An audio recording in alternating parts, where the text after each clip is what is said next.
A busy lunchtime drop-in session at this centre in Bradford, and Angelica is one of the first to be seen. She's from Hungary, doesn't speak English and needs help to do her application to stay in the UK. Her advisor Lionel has to start with the basics. She needs an email address before they can even begin.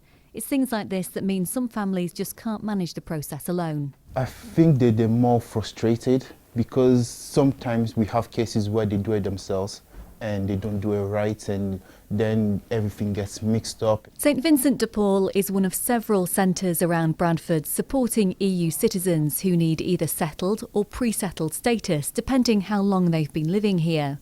Staff here are concerned that too many people still haven't realised that they need to apply. A lot of people might have one of the permanent residence cards that say permanent on it and believe that means permanent, where they would still need to apply under the EU settlement scheme. So the lack of awareness, the confusion about who needs to apply is one of the biggest barriers we see.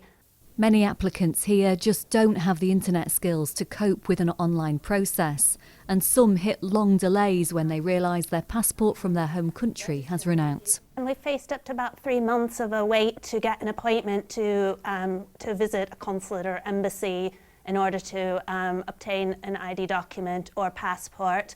It's just another step in the way. Abel moved to Bradford from Spain last year. He's trying to sort out a problem with his online form at the centre Community Works.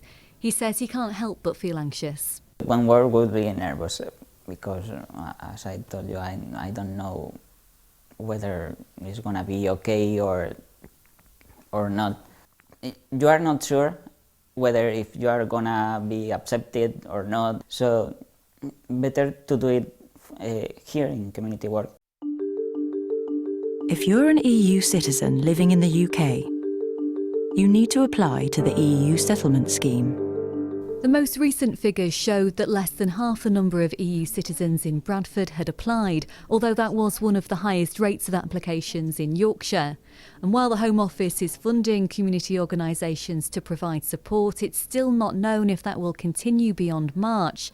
Advisors on the ground in Bradford say there'll be many more who'll need their help. Corinne Wheatley, BBC Look North, Bradford.